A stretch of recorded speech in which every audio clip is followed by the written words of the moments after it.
व्याख्यान का विषय है आज का वेदांत पर है। जो हमारा दूसरा प्रश्न पत्र है उसकी पहली इकाई में आप आइए और ये प्रारंभिक जो शुरुआत है इस प्रश्न पत्र की आज के सर के व्याख्यान से हो रही है। इस सत्र की इस इकाई की मैं सर का स्वागत करता हूँ। प्रोफेसर वेद प्रकाश जी चौधरी चरण सिंह विश्वविद्यालय के हिंदी विभाग की ओर से और विश्वविद्यालय की ओर से आपका स्वागत है। ये प्री पीएचडी विद्यार्थियों का मंच है। इसमें लगभग हमारे 70 विद्यार्थी हैं और इसमें से आज 61 विद्यार्थी कक्षा में मौजूद हैं इस समय। तो मैं आपका स्वागत करता हूं इस कक्षा में और ये मंच अब आपके लिए। धन्यवाद प्रोफेसर लोहनी साहब, और आप सबको मेरी तरफ से नमस्कार। बहुत अच्छा लगा कि आज लगभग 4 महीने से ज्यादा समय के बाद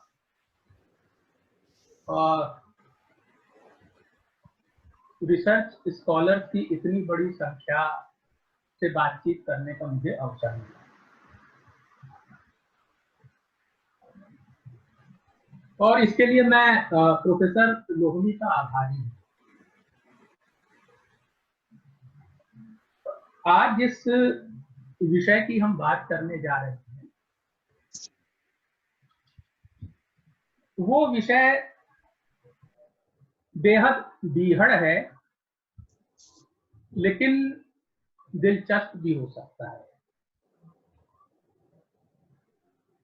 और ये हम सब लोगों के लिए इसलिए भी जरूरी है कि जो साहित्य का विद्यार्थी है या जो शोध छात्र है वो अनिवार्य रूप से भक्ति आंदोलन को पढ़ता है और उस भक्ति आंदोलन से इस विषय का बहुत गहरा संबंध है, जिस विषय को आज और आज के बाद हम देखेंगे, जिस पर हम बातचीत करेंगे। और जाहिर सी बात है कि जो शोध छात्र होते हैं वो लगभग अध्यापक होने की स्थिति में होते हैं, इसलिए उनसे बातचीत की होती है। और आप ये भी पाएंगे कि केवल भक्तिकाल से ही वेदांत का संबंध नहीं है। आधुनिक काल में भी अनेक कवियों को समझने के लिए वेदांत की चर्चा या उसका परिचय आवश्यक है। जैसे निराला की कविताओं को आप और ज्यादा समझेंगे अगर थोड़ा बहुत वेदांत के बारे में जानते हैं। कुंवर नारायण हमारे समकालीन तक के कवि रहे हैं। उन्होंने बहुत सारी रचनाएं लिखी हैं। बहुत पुरानी एक उनकी रचना थी आत्मजयी, और उसके बाद बहुत बाद में कुछ ही वर्ष पहले, उनकी मृत्यु से कुछ ही वर्ष पहले उनकी एक रचना आई थी वाजश्रवा के बहाने। उसमें भी आपको वे प्रश्न मिलेंगे जो प्रश्न उपनिषदों से और वेदांत से संबंध रखते हैं। इसके साथ साथ मैं एक चीज और आपको बता देना चाहता हूं, और वो स्पष्टीकरण ही होगा कि जब हम काव्यशास्त्र को पढ़ते हैं या दर्शन को पढ़ते हैं, वेदांत और उससे जुड़े हुए दर्शनों को पढ़ते हैं, तो हम जैसे विद्यार्थियों के पास उस तरह से कुछ मौलिक कहने के लिए कम होता है जिस तरह से हम कविताओं की, कहानियों की, उपन्यासों की समीक्षा या आलोचना करते हैं। तो इसलिए जब हम वेदांत की बात करेंगे या आगे चलकर अद्वैत की बात करेंगे या भक्ति काल के जो विभिन्न संप्रदाय हैं उनकी बात करेंगे, तो उसे आप परिचयात्मक ही मानिए, उसे विशेषज्ञात्मक न मानिए। अब हम सीधे सीधे अपने विषय पर आते हैं। वेदांत के कई नाम हैं, जैसे उसे उत्तर मीमांसा भी कहा जाता है।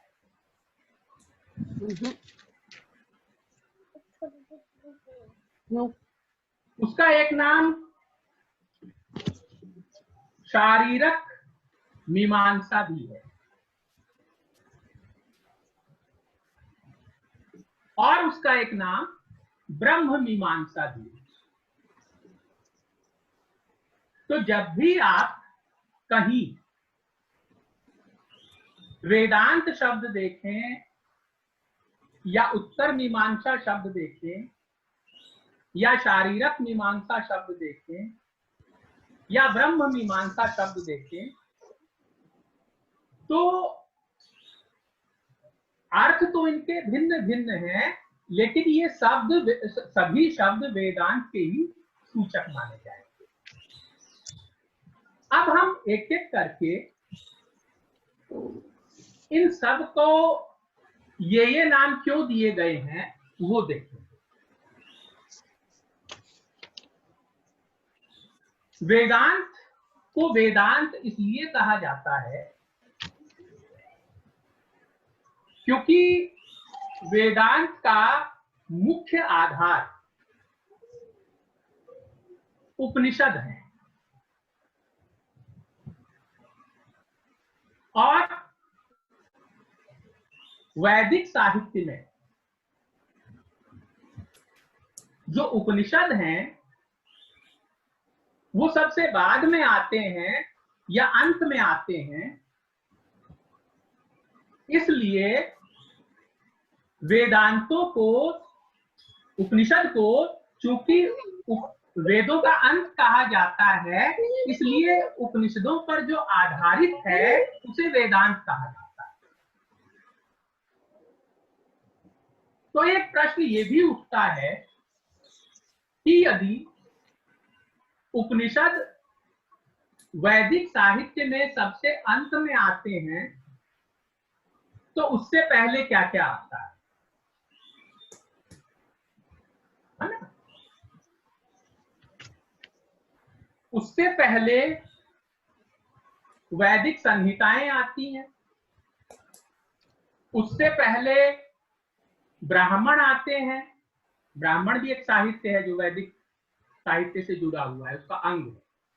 उससे पहले आरण्यक आते हैं। तो वैदिक साहित्य का जब हम विभाजन करते हैं तो उसके 4 भाग हैं: संहिताएं, ब्राह्मण, आरण्यक और उपनिषद। और इस क्रम में जब आप देखते हैं तो आप ये देख रहे हैं साथ साथ कि चूंकि उपनिषद सबसे अंत में आते हैं वैदिक साहित्य में, इसलिए उपनिषदों को लेकर जो भी चर्चा की गई उसे हम वेदांत कहते हैं। और उपनिषदों पर जो चर्चा की गई उस चर्चा को आपको विस्तार से भी देखना है। अद्वैत मत में शंकर का जो अद्वैतवाद था वो वेदांत के भीतर आता है। इसके साथ साथ द्वैतवाद है, द्वैताद्वैतवाद है, विशिष्टाद्वैतवाद है, शुद्धाद्वैतवाद है। ये सारे नाम आपने इसलिए सुने हैं क्योंकि इन सारे नामों को आप भक्ति साहित्य को पढ़ते हुए देखते हैं। तो आपके लिए ये आवश्यक है कि आप भक्ति काल के जो संप्रदाय थे उनकी पृष्ठभूमि को देखें और उसकी पृष्ठभूमि को देखने के लिए आपको वेदांत को देखना जरूरी है। तो आपको यहाँ ये समझ में आया होगा अब तक कि जिन चीजों की आप चर्चा करने जा रहे हैं उसे वेदांत क्यों कहा जाता है, ये समझ में आया ना अब तक। क्योंकि वेदांत का आधार उपनिषद है और उपनिषद वेदों के अंत में आते हैं, इसलिए उपनिषदों पर जो भी चर्चा हुई उसे वेदांत कहा जाता है। इसके बाद इसका दूसरा नाम है उत्तर मीमांसा।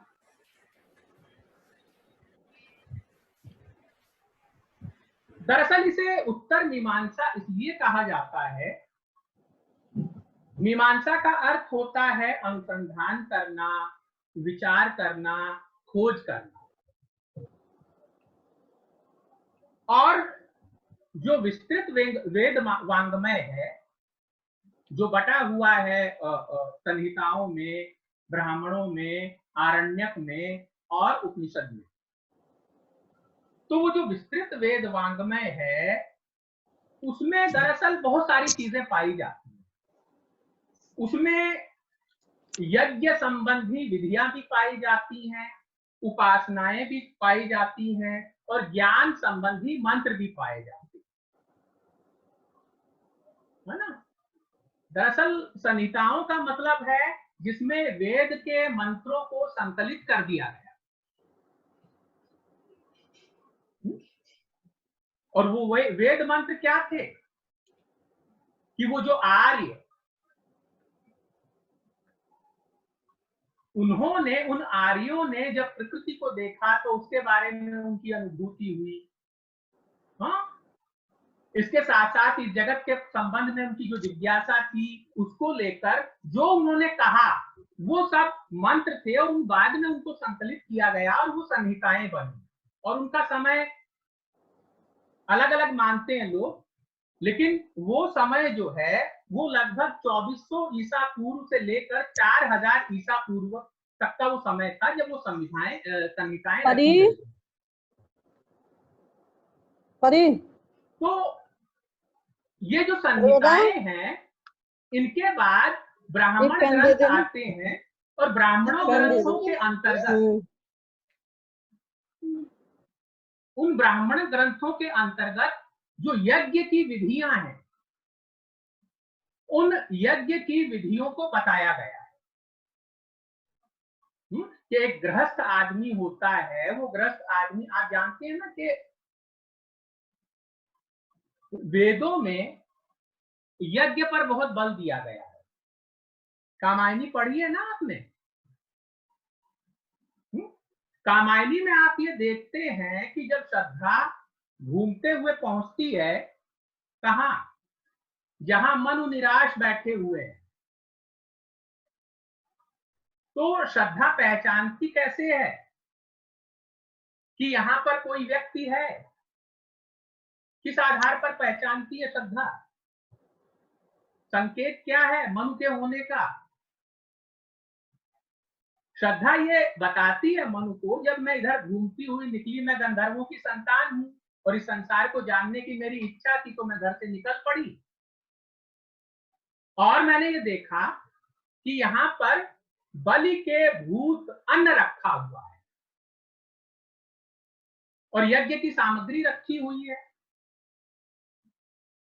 तो वो संकेत वही है कि जो वैदिक काल के आर्य थे जिन्होंने वेदों की रचना की, वो यज्ञ पर बहुत बल देते और यज्ञ किस लिए? संसार की सारी सुख सुविधाओं को प्राप्त करने के लिए यज्ञ करना। तो ये जो ब्राह्मण ग्रंथ हैं, इन ग्रंथों में चूंकि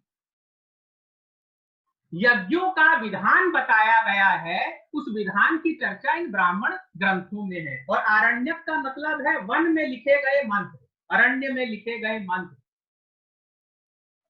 और एक यात्रा है वैदिक साहित्य में कि धीरे धीरे वो सूक्ष्म दर्शन की तरफ पहुंच रहा है वैदिक साहित्य, और उपनिषद दर्शन का बहुत बड़ा आधार है।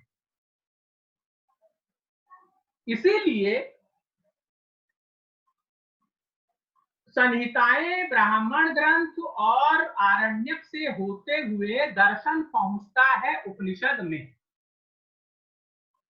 और जहां पर मीमांसा की गई आरण्यक ग्रंथों तक की, है ना, उपनिषद की नहीं, जहां तक मीमांसा की गई आरण्यक ग्रंथों तक की, उसे तो हम कहते हैं पूर्व मीमांसा। और जहां मीमांसा की गई आरण्यक के बाद के उपनिषदों की, उसे हम कहते हैं उत्तर मीमांसा। ये समझ में आया ना, दूसरा नाम वेदांत का उत्तर मीमांसा क्यों है? क्योंकि जो उत्तर पक्ष है वैदिक साहित्य का, यानी उपनिषद, उन उपनिषदों का व्याख्यान है वेदांत में, इसलिए उसे उत्तर मीमांसा भी कहा जाता है। तीसरा है शारीरक भाष्य। शारीरक भाष्य इसे इसलिए कहा जाता है कि जो मनुष्य है वो शरीरधारी है, तो इस शरीर के भीतर रहते हुए वो ब्रह्म का, आत्मा का विवेचन किस तरह से करे, इसलिए इसको शारीरक भाष्य भी कहते हैं। और अंतिम है ब्रह्म मीमांसा। क्योंकि वेदांत में सबसे अधिक बल ब्रह्म की व्याख्या पर दिया गया है, वो दर्शन का बहुत बड़ा आधार है, इसलिए उसको ब्रह्म मीमांसा भी कहते हैं। ये नाम है सब वेदांत के, जिनकी चर्चा हमने अभी आपसे की। अब इसके साथ साथ जो वेदांत दर्शन है, उस वेदांत दर्शन के का आधार तो मैंने बताया कि आपको मुख्य रूप से उपनिषद है ना।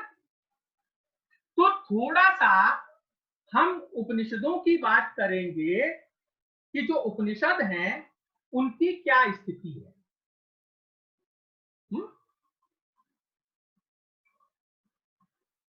आप जानते हैं कि उपनिषदों की संख्या वैसे तो धीरे धीरे बढ़ती रही है, वो 108 तक पहुंचे हैं, लेकिन जो मुख्य उपनिषद हैं वो 13 है ना। ईश, केन, कठ, प्रश्न, मुंडक, मांडुक्य, तैत्रीय, ऐतरीय, छांदोग्य, वृद्धारण्यक, श्वेताश्वतर, कोशतिकी और मैत्रेयी, ये 13 उपनिषद हैं। और आपने इनमें से एकाध का नाम जरूर सुना होगा हिंदी साहित्य की रचनाओं के संदर्भ में। बाणभट्ट, आचार्य हजारीप्रसाद द्विवेदी का एक उपन्यास है जिसमें एक उपनिषद की चर्चा बहुत है। उस उपन्यास का नाम है अनाम दास का पोथा। आचार्य हजारीप्रसाद द्विवेदी ने उस उपन्यास में यह स्पष्ट किया है कि उसका आधार जो है अनाम दास का पोथा का, वो छांदोग्य उपनिषद है। और उस उपन्यास को भी अगर आप ध्यान से पढ़ेंगे तो आपको उपनिषदों की कुछ विशेषताओं का पता चल जाएगा। उन उपनिषदों की विशेषताओं का पता चल जाएगा जो 700 ईसा पूर्व से लेकर 600 ईसा पूर्व तक रचे गए। आज आप उस उपन्यास में यह देखेंगे कि उसमें राजा जानश्रुति की कथा है ना। उसमें एक रैक मुनि भी है, उसमें शुभा नाम की एक नायिका भी है, और उस पूरे उपन्यास में वो जो खोज की गई है वो सत्य की खोज है। एक तरह से वो दर्शन से संबंधित उपन्यास भी है। लेकिन कहीं कहीं आप देखेंगे उस उपन्यास में कि एक तरफ तो सत्य या ब्रह्म की खोज है, दूसरी तरफ सत्य को कहां ढूंढा जा रहा है? इसी जगत में, इस जगत के यथार्थ में ढूंढा जा रहा है। उसमें एक मुनि है, जटिल मुनि, जो ये कहता है कि सत्य ऐसे कहीं नहीं मिलेगा, जरा घास छीलो तो सत्य मिलेगा।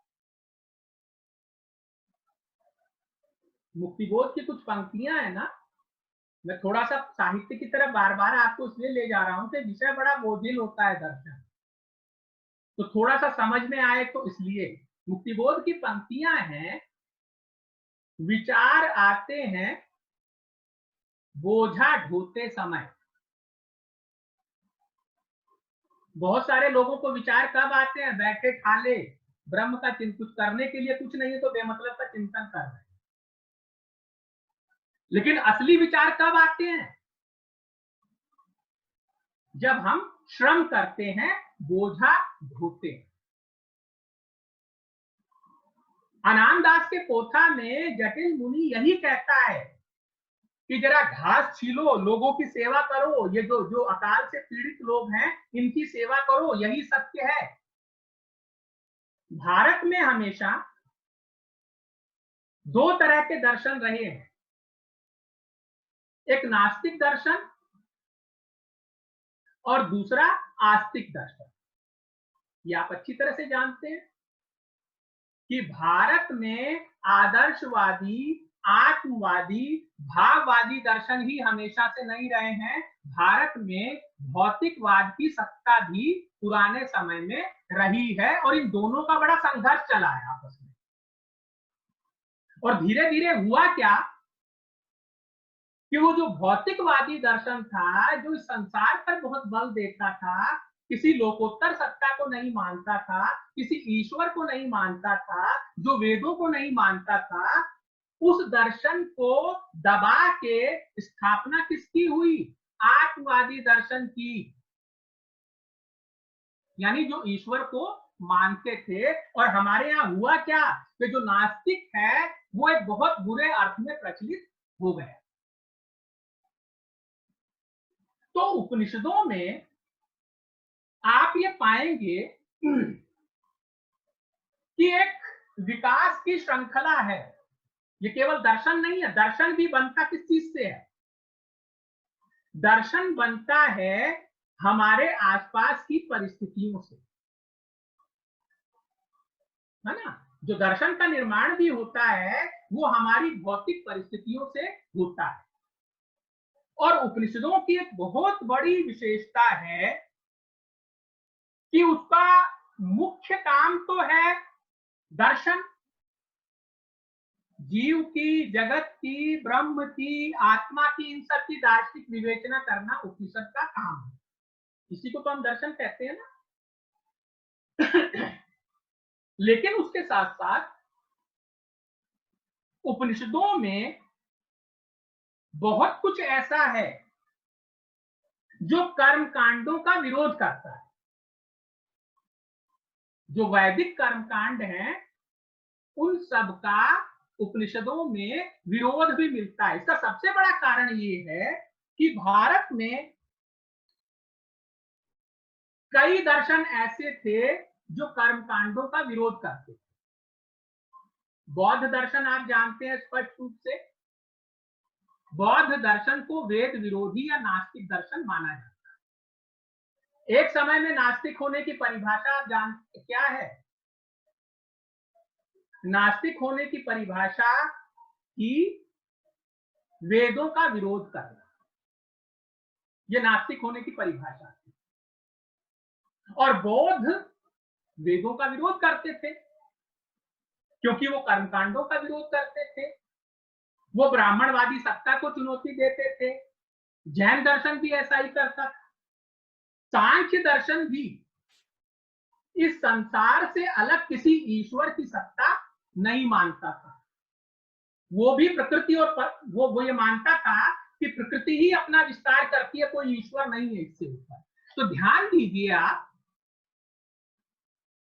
कि उपनिषदों के बनने के समय में बौद्ध भी थे, जैन भी थे, सांख्य दर्शन भी था, उन सब में ये चर्चाएं हो रही थी जो वेदों का विरोध करती थी और किसी ईश्वरीय सत्ता को नहीं मानती थी। लोकायत के बारे में तो आपने खूब सुना है, तो वो ये मानता था कि शरीर का सुख ही सबसे बड़ा सुख होता है, न कोई पाप होता है न कोई पुण्य होता है, क्योंकि ईश्वर नाम की कोई सत्ता नहीं होती। इसलिए बदनाम हो गया वो इस बात के लिए कि यावत जीवेत सुखम जीवेत ऋणम कृत्वा घृतम पीवे, जब तक जियो सुख से जियो, घी पियो, चाहे उसके लिए ऋण ही क्यों ना लेना पड़े, क्योंकि शरीर का सुख सबसे बड़ा सुख है, पाप पुण्य नाम की कोई चीज नहीं होती। तो भारत में एक समय में अनेक ऐसे दर्शन प्रचलित थे जिनको हम नास्तिक दर्शन कहते हैं। बल्कि संख्या की दृष्टि से अगर आप देखेंगे तो वेदांत से पहले ये भौतिकवादी दर्शन ज्यादा थे, और ये इसके साथ साथ ये जो नास्तिक दर्शन जिनको कहा जाता है, ये कर्मकांडों का भी विरोध कर रहे थे। इसलिए आप एक बात पर ध्यान दीजिए, बहुत अच्छी तरह से ध्यान दीजिए कि वैसे तो नाथ सिद्ध और उनकी परंपरा में कबीर नास्तिक तो वो नहीं है, लेकिन बौद्धों से उन्होंने एक चीज जरूर ले ली। कौन सी चीज जरूर ले ली? कर्मकांडों का विरोध कर, है ना। ये जो हमारा भक्ति साहित्य है पूरा, ये भी बहुत सारी प्रवृत्तियों का समुच्चय है दर्शन के आधार पर। वो एक तरह का दर्शन उसमें आप नहीं पाएंगे। उसमें शंकर के मायावाद का भी प्रभाव है, उसमें वेदांत का विरोध करने वाले बौद्धों का भी प्रभाव है, और उस पूरे भक्ति साहित्य में अवतारवाद भी है, जो धीरे धीरे अवतारवाद की तरफ भारतीय दर्शन जा रहा है। तो उन सब चीजों को समझने के लिए हमें इस वेदांत को समझना पड़ता है। और वेदांत जिस समय में बन रहा था, उस समय में और कितनी तरह के दर्शन प्रचलित थे जिनका की असर उपनिषदों पर पड़ रहा था, उसको भी जानना चाहिए। हम यहाँ केवल संक्षेप में उसकी बात कर सकते, केवल संकेत भर में थोड़ा सा परिचय उसका प्राप्त हो जाए, इस रूप में प्राप्त कर सकते। तो एक ड्यूशन नाम के एक अंग्रेज विद्वान को डॉक्टर राधा कृष्णन ने कोट किया। भारतीय दर्शन का इतिहास एक बहुत महत्वपूर्ण किताब है, डॉक्टर सर्वपल्ली राधा कृष्णन की। वो किताब आपको ऑनलाइन भी मिल जाएगी, उसका पीडीएफ भी मिल जाएगा, आप पढ़ भी सकते हैं। उसके लिए किसी लाइब्रेरी में जाने की आपको जरूरत नहीं है। अगर आपकी दिलचस्पी हो तो आप पढ़ भी सकते हैं उसको। उन्होंने ड्यूसन को कोट किया है और ये कहा है कि ये जो ब्राह्मण, आरण्यक और उपनिषद हैं, इनके विभाजन का जो सिद्धांत है वो इस प्रकार है। ब्राह्मण ग्रंथ गृहस्थियों के लिए लिखे गए, आरण्यक वानप्रस्थों को वृद्धावस्था में, वानप्रस्थ तो आप जानते हैं ना, पुरानी भारतीय अवधारणा है वानप्रस्थ की, तो वानप्रस्थियों को वृद्धावस्था में गृहस्थ जीवन के उपरांत प्रयोग हेतु बनाए गए आरण्य, और उपनिषद विश्व बंधन का परित्याग करने वाले मुमुक्षु माने इच्छा रखने वाले सन्यासियों के लिए निर्दिष्ट किए गए। माने उपनिषद का मतलब है, वैसे उपनिषद का मतलब है कि गुरु के निकट बैठकर ज्ञान प्राप्त करना, ये उपनिषद का अर्थ। और उपनिषदों की रचना किस चीज के लिए हुई? विश्व बंधन का परित्याग करने वाले मुमुक्षु यानी मोक्ष की इच्छा रखने वाले सन्यासियों के लिए। अब ये जो साहित्यिक वर्गीकरण है, इससे ये तय होता है कि एक तो वैदिक साहित्य का कर्मकांड वाला पक्ष है, जिसका उल्लेख हमें ब्राह्मण ग्रंथों में मिलता है, और दूसरा वैदिक साहित्य का वो पक्ष है जो ज्यादा सूक्ष्म है, जिसमें जगत की समस्याओं पर विचार है, ब्रह्म के साथ जीव जगत और आत्मा के संबंध का विचार है, वो उपनिषदों में। लेकिन बात केवल इतनी ही नहीं है। हमने जैसे कि अभी आपको बताया कि उपनिषद में दर्शन तो है, लेकिन उस दर्शन पर जो विरोधी दर्शन है उनका भी प्रभाव है।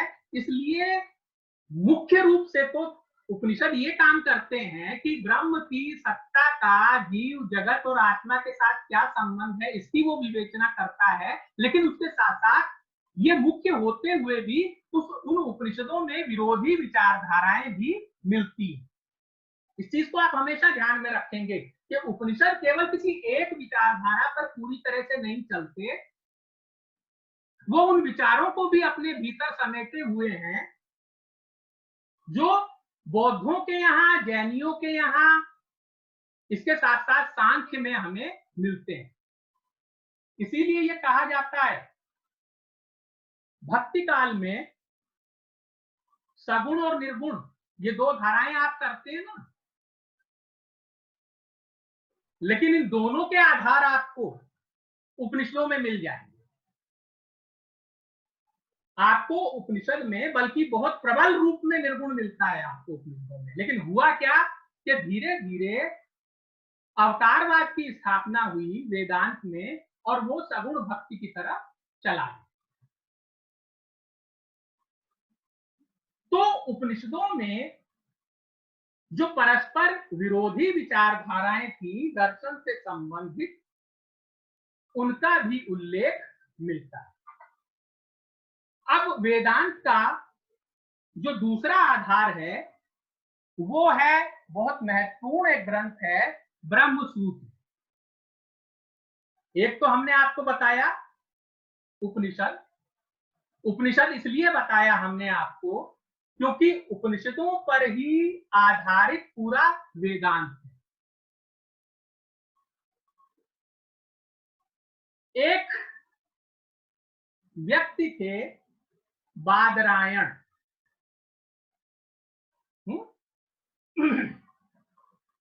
जिनका समय करीब ईसा पूर्व चौथी शताब्दी और दूसरी शताब्दी के बीच माना जाता है, बादरायण। अब आप बहुत ध्यान से देखिएगा इस विकास को। बादरायण ने क्या काम किया? बादरायण को कुछ लोग वेद व्यास का पर्याय भी मानते हैं, क्योंकि जो व्यास शब्द है वो कोई नाम नहीं है, बल्कि व्यास का मतलब होता है संपादन करने वाला,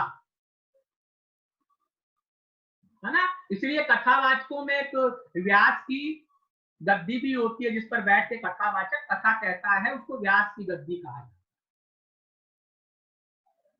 तो बादरायण को कुछ लोग व्यास का पर्याय मानते हैं, और बादरायण के बारे में यह कहा जाता है कि वो वेद व्यास ही रहेंगे।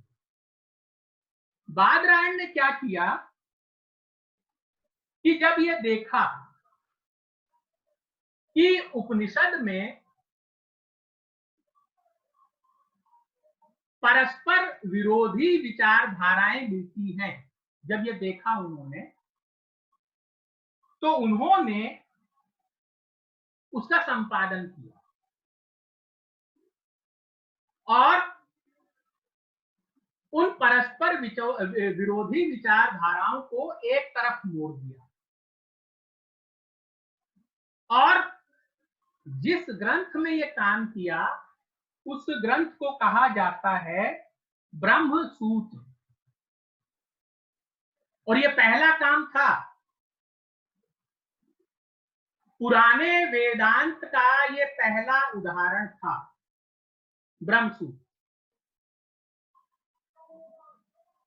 उन्होंने एक तरफ इसलिए मोड़ दिया कि लोग फैसला, एक तो फैसला करना मुश्किल हो रहा था लोगों के लिए कि उपनिषदों को हम किस तरफ, किस विचारधारा का माने। दूसरी तरफ उस जमाने में इस बात की बहुत जरूरत भी थी ब्राह्मणवाद को कि जो विरोधी मत है उनको समाप्त करके एक आदर्शवादी मत की स्थापना की जाए। इस चीज का एक उदाहरण आप भक्ति आंदोलन में भी देख सकते हैं। भक्ति आंदोलन की जो शुरुआत हुई थी वो किससे हुई थी? आप में से कोई बता सकता है कि भक्ति आंदोलन की जो शुरुआत हुई थी वो किस विचारधारा से हुई थी?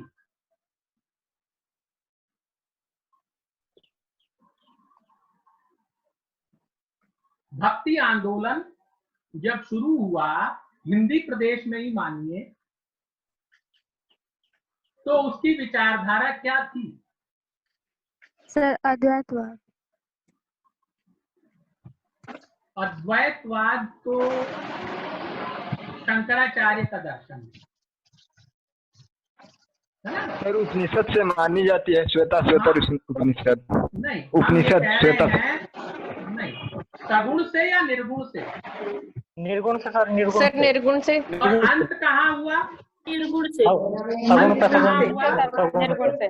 सगुण कीर्तन का आधार पर निर्गुण से। नहीं, निर्गुण से। निर्गुण से जी। अंत उसका हुआ तुलसीदास में जी। सगुण काव्य धारा के लगभग अंतिम कवि तुलसीदास हैं और रामचरितमानस महत्वपूर्ण रचना है। राम भक्ति धारा। तो अब आप देखिए कि शुरुआत तो की निर्गुण वालों ने, संतों ने। निर्गुण से। जो कि कहां से आ रहे थे? श्रमिक वर्ग से आ रहे थे। संत थे ना वो सब, वो श्रमिक वर्ग से आ रहे थे, श्रम करते थे और भक्ति भी करते थे। उनकी आर्थिक स्थिति, ये पूरा इतिहास रहा है हमारे यहाँ कि जब आर्थिक स्थिति बेहतर होती है तो जिसकी आर्थिक स्थिति बेहतर होती है वो सामाजिक और धार्मिक अधिकारों में भी अपना हिस्सा चाहता है। तो बहुत बड़ी जनता ने धार्मिक अधिकारों में भी अपना हिस्सा चाहा और उसकी देन है ये पूरा निर्गुण का आंदोलन, और इसीलिए आंदोलन भी है। लेकिन धीरे धीरे हम ये देखते हैं कि उस पर वर्चस्व स्थापित हुआ सगुणों का, ब्राह्मणवाद का। उपनिषदों में कई तरह की विचारधाराएं मिलती हैं और ये विचारधारा वेदों में भी मिलती है। वेदों में ये फैसला करना बड़ा मुश्किल है कि देवता एक है या अनेक है, क्योंकि वहां इंद्र भी देवता है, वहां वरुण भी देवता है, वहां अग्नि भी देवता है, वहां पृथ्वी भी, सब देवता है। लेकिन कुल मिलाकर ये भी वहां कहा जा रहा है कि इनके पीछे छिपी हुई कोई एक बड़ी ताकत ऐसी है जो इन सबको संचालित कर रही है। तो वेदों के बारे में ये कहा जाता है कि एक तरफ तो उसमें बहुदेववाद है और दूसरी तरफ एकेश्वरवाद है, और वो धारा निरंतर चल रही थी। और उपनिषदों में भी परस्पर वो विरोधी मत चल रहे थे, लेकिन बादरायण ने आकर क्या काम किया कि उन सब का समाहार एक ही विचारधारा में कर दिया और ये तय कर दिया कि ब्रह्म नाम की कोई सत्ता, दरअसल ये जो ब्रह्म सूत्र है इसके 4 अध्याय है ना, और इसमें परस्पर जो विरोधी विचार थे, विरोधी वाक्य थे उपनिषदों के, उन सबको उनकी सुसंगत व्याख्या की गई। तो पहले अध्याय में तो उनकी सुसंगत व्याख्या की गई विरोधी विचारों की, विरोधी वाक्यों की। दूसरे अध्याय में यह सिद्ध करने का प्रयत्न किया गया कि पहले भाग में जो व्याख्या प्रस्तुत की गई है वो पुराने ऋषियों ने जो कहा उनकी परंपरा के अनुरूप है। हमारे यहाँ परंपरा पर बहुत बल दिया जाता है कि जो हम कह रहे हैं वो परंपरा के अनुरूप है, इससे हमारी बात बड़ी ताकतवर हो जाती है। ये शास्त्र लिखने की पुरानी पद्धति रही है। हमारे यहाँ जब शास्त्र लिखा जाता था या किसी मत की स्थापना की जाती थी तो ये जरूर कहा जाता था कि इसे हम नहीं कह रहे हैं, इसे पहले के भी लोग कह गए हैं, ये वेद सम्मत है। हमारे यहाँ वेद सम्मत होने पर बहुत बल दिया जाता है। तुलसीदास तो कहते ही यही है कि जो श्रुतियां हैं और जो स्मृतियां हैं मैं उनके अनुसार कह रहा हूं। श्रुति मतलब जानते क्या होता है? श्रुति का मतलब वेद, जो सुना गया हो, जो सुना गया हो, जो सुना और सुनाया गया है वो श्रुति है ना। और वेद सुने और सुनाए गए थे, उनको लिखना पाप समझा जाता था, इसलिए वो श्रुतियां हैं। और बाद में जो उनके आधार पर लिख दिया वो स्मृतियां हो गई, स्मृति के आधार पर लिख दिया। तो हमारे यहाँ इस बात पर हमेशा बहुत बल रहा है कि जो कुछ हम कर रहे हैं वो वेद सम्मत है। हमारे यहाँ पूरे हिंदुस्तान में जो हिंदू हैं, चाहे जन्म हो, चाहे विवाह हो, चाहे मृत्यु हो,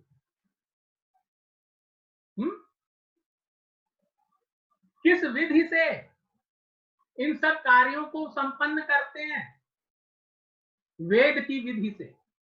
उनका बल इस पर बहुत रहता है कि वेद सम्मत ही करना है।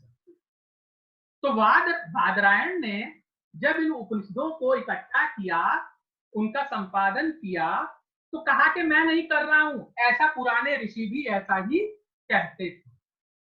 तीसरे अध्याय में उन्होंने ब्रह्म विद्या यानी ब्रह्म को प्राप्त करने के उपायों का निरूपण किया और चौथे अध्याय में आत्मा की अमरता का और ब्रह्म प्राप्ति के लाभों का विशद विवेचन किया। तो कुल मिलाकर उपनिषद के परस्पर जो विरोधी मत थे, चाहे वो कम ही रहे हो विरोधी मत, उनको बादरायण ने एक आदर्शवाद की तरफ ढाल दिया और ये स्थापित कर दिया कि ब्रह्म नाम की कोई सत्ता होती है जो सबको संचालित करती है। और सारा विवेचन इसी पर उनका टिका। ब्रह्म सूत्र का पहला वो वाक्य है जिसे आपने सुना होगा, बहुत प्रसिद्ध वाक्य है, अथातो ब्रह्म जिज्ञासा। ये पहला वाक्य है। यानी ये पूरा जो ब्रह्म सूत्र है ये लिखा ही इसलिए जा रहा है कि इसमें ब्रह्म के प्रति जिज्ञासा भी व्यक्त हुई है और जिज्ञासा की व्याख्या भी व्यक्त हुई। ये दूसरा ग्रंथ है। अब तीसरा है इसमें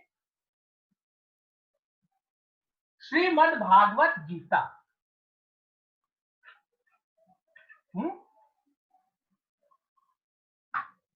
आप जानते हैं कि श्रीमद् भागवत गीता जो है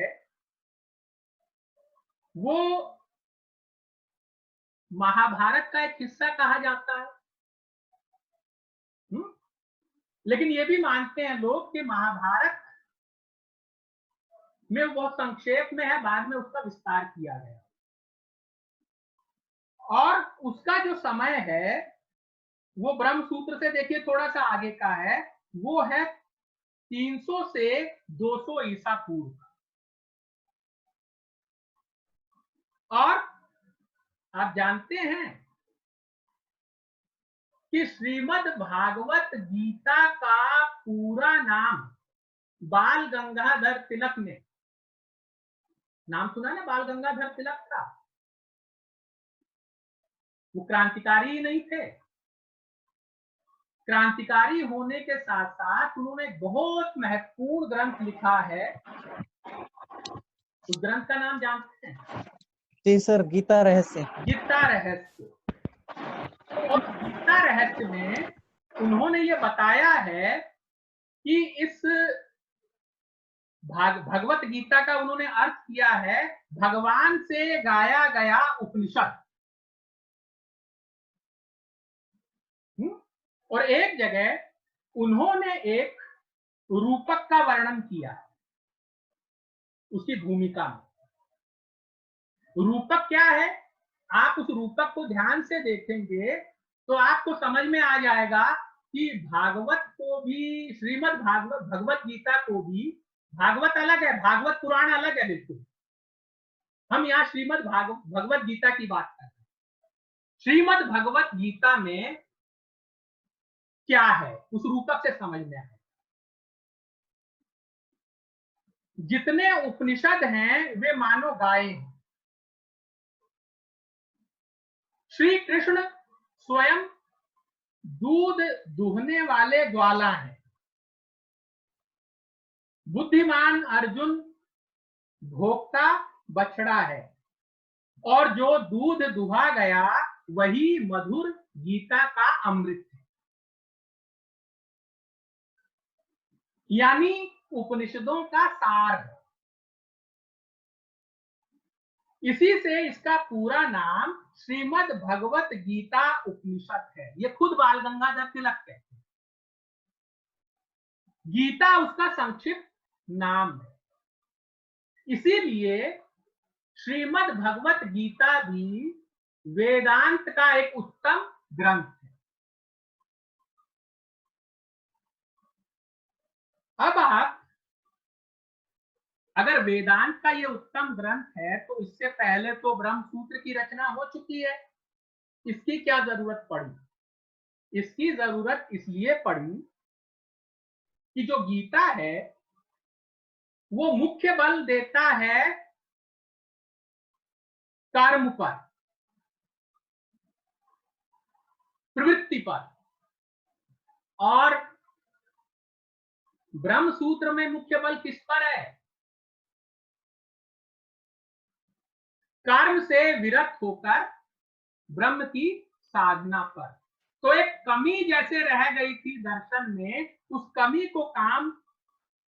कमी को पूरा करने का काम कौन कर रहा है? श्रीमद् भगवत गीता कर रहा है। क्योंकि गीता में जो मुख्य बल है वो प्रवृत्ति पर या कर्म पर है। भाई वो उसकी रचना ही इसलिए हुई कि अर्जुन जो हैं छोड़ देते हैं, तो पूरा उद्देश्य उसी के लिए रचा गया कि कर्म करना चाहिए, तुम्हारा कर्तव्य है कर्म करना। इस वक्त दरअसल महाभारत में स्थितियां बदल रही हैं।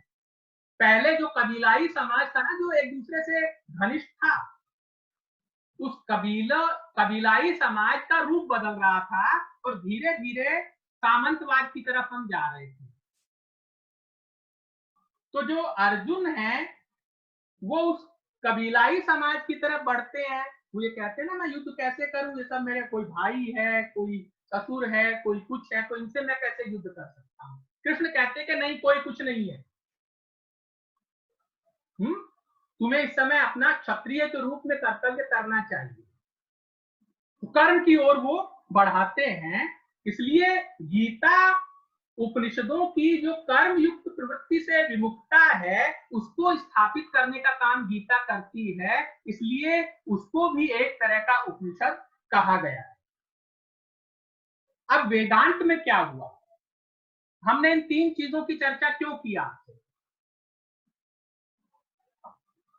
उपनिषद की, देखिए गीता में कारण तीन चीजें आ गई, ज्ञान, कर्म और भक्ति,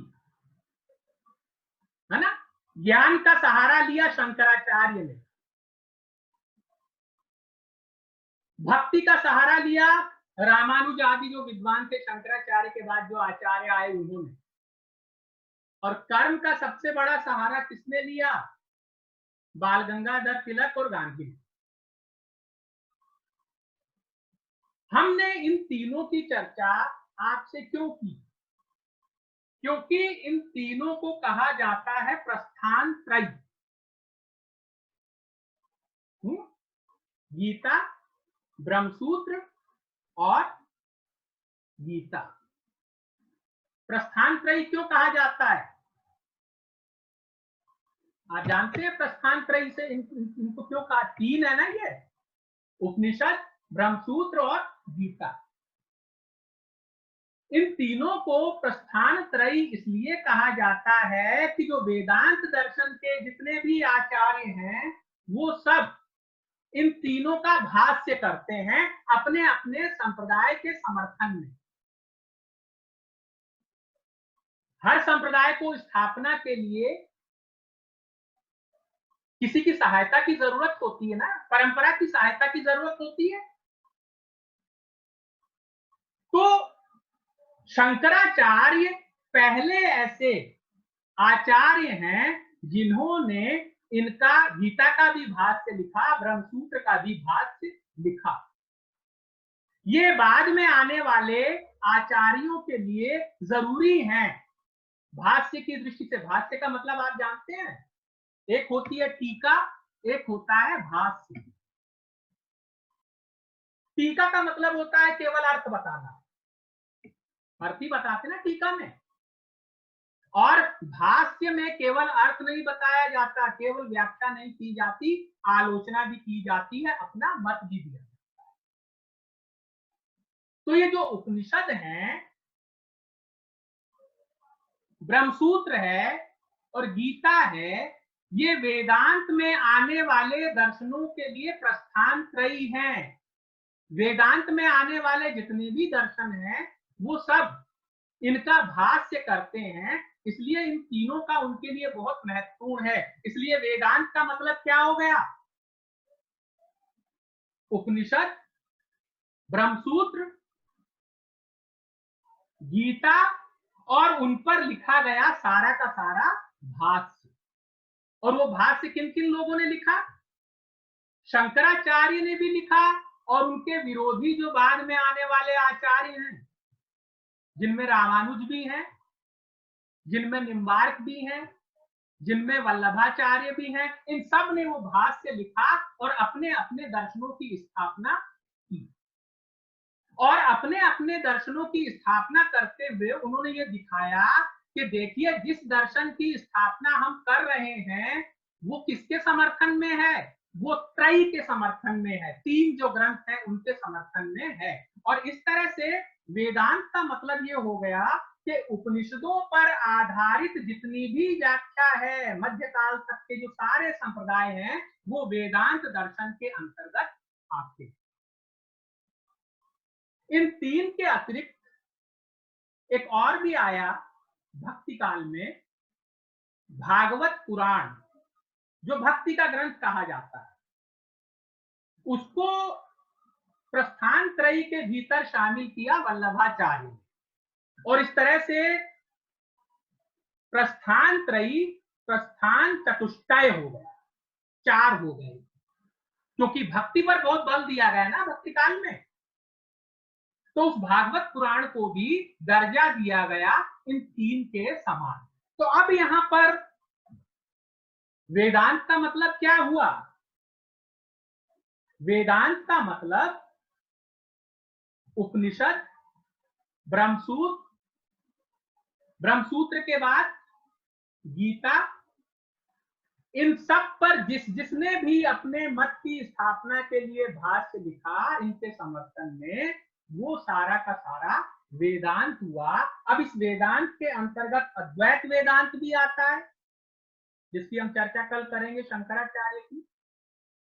इसके अंतर्गत शंकराचार्य का जो विरोध करने वाले भक्तिकाल के आचार्य आते हैं, है ना, जिसमें विशिष्टाद्वैतवाद भी है, द्वैतवाद भी है, द्वैताद्वैतवाद भी है, शुद्धाद्वैतवाद भी है। ये सब के सब इस वेदांत दर्शन को के भीतर आते हैं, क्योंकि ये सब प्रस्थान त्रयी का भाष्य लिखते हैं। समझ में आया मतलब वेदांत का क्या है? आज हमें केवल इतना ही आपको बताना था ना वेदांत क्या है। अब इससे संबंधित अगर आपका कोई प्रश्न हो तो समय आपके पास होना चाहिए। बोलने वाले तो बड़े लालची होते हैं, तो उनको तो समय की कोई कमी होती नहीं है। तो अगर आप जो है जो मैंने आज बताया उससे संबंधित, कल हम शंकराचार्य का अद्वैतवाद है ना, तो आज से संबंधित अगर कोई बात आप जानना चाहते हैं तो आप सर नमस्कार। जी नमस्कार। मैं योगेश कुमार सर। सर मैं एक बात फिर से पूछना चाहूंगा कि आपने जो चतुष्टय बताया इसमें हाँ। चार चीजें हैं, उपनिषद, ब्रह्मसूत्र, गीता और भागवत पुराण। हाँ तो मतलब इन पर आधारित जो टीकाएं हैं या भाष्य हैं वो भी इसमें सम्मिलित हैं। हाँ, वो वेदांत में सारा का सारा जो ना वो वेदांत का ही प्रपंच है पूरा। तो वेदांत चतुष्टय का मतलब वेदांत ही हुआ? नहीं, वेदांत चतुष्टय का तो मतलब वो हुआ जिन वे ग्रंथ जिन पर भाष्य लिखे गए। जी सर।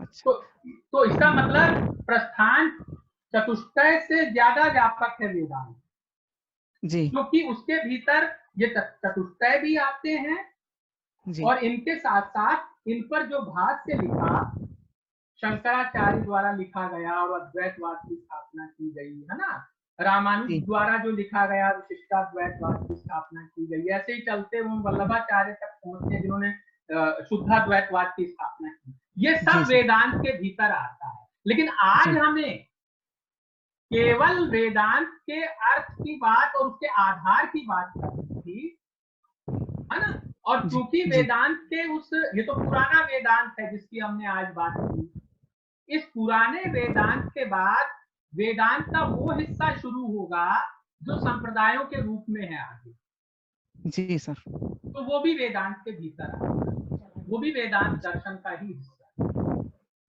ठीक है। तो भागवत पुराण ये वेदांत का हिस्सा नहीं है, ये माना जा सकता है? भागवत पुराण वेदांत का हिस्सा नहीं है मतलब?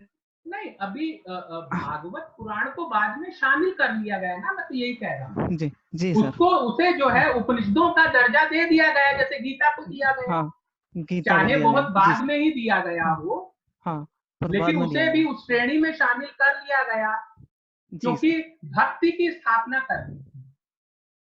दरअसल जी इसमें एक यात्रा है पूरी के दर्शन में कर्म भी है, ज्ञान भी है और भक्ति भी भक्ति है, है। तो भक्ति को भी इसमें शामिल करना था।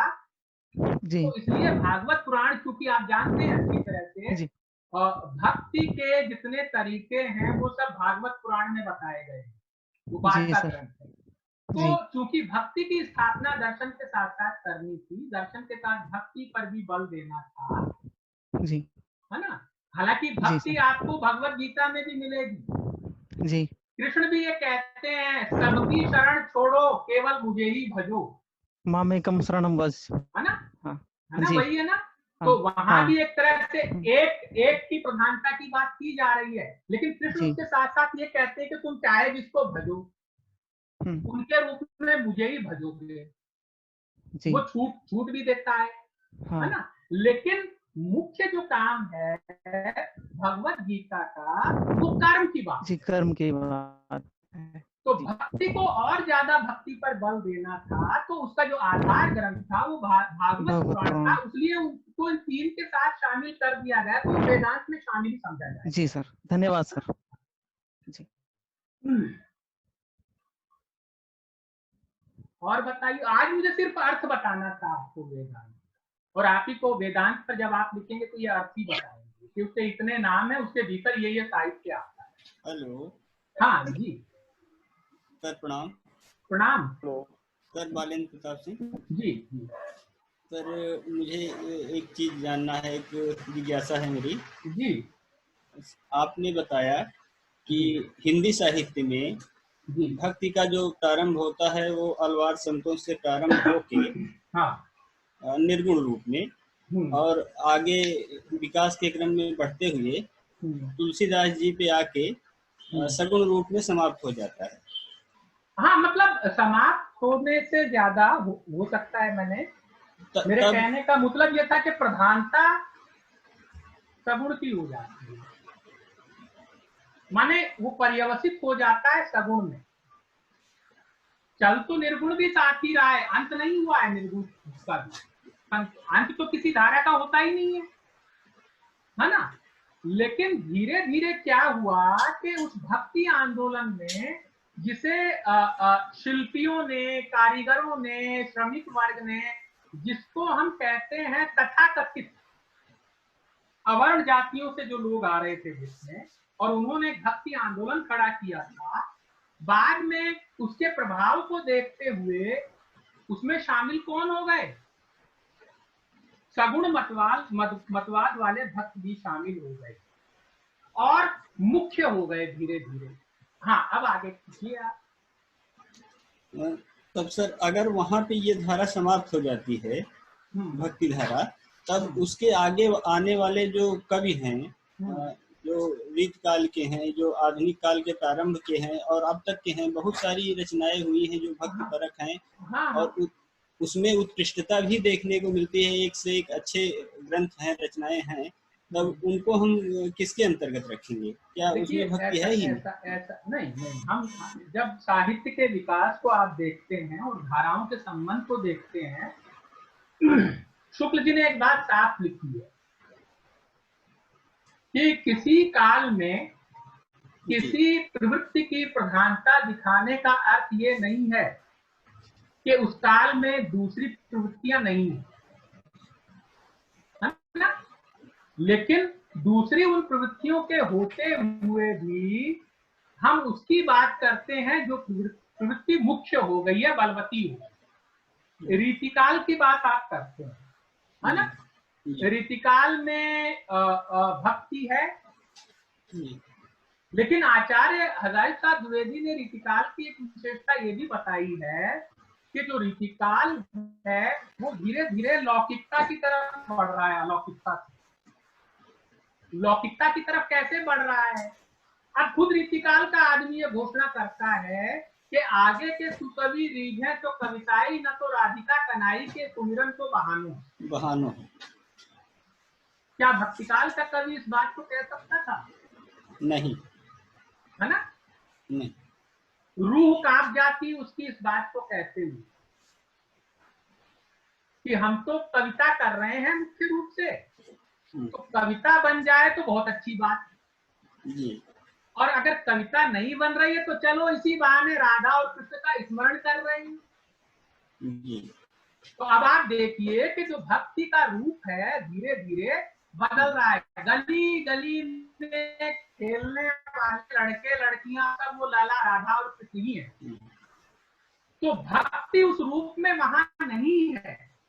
इसीलिए आचार्य हजारीप्रसाद द्विवेदी ने कहा कि उन्होंने वो जो भक्ति वाला तत्व है उसकी अलौकिकता को झाड़ कर उसे लौकिक बना दिया। अब हर लौकिक पुरुष और स्त्री वहां राधा कृष्ण के रूप में सबको दिखाई दे। और मुख्य कर्म क्या हो गया रीतिकाल में? आप सब जानते हैं, मुख्य कर्म कविता करना हो गया, क्योंकि कविता आजीविका का साधन बन रही है। तो अब भक्ति उस रूप में वहां नहीं है ना जी।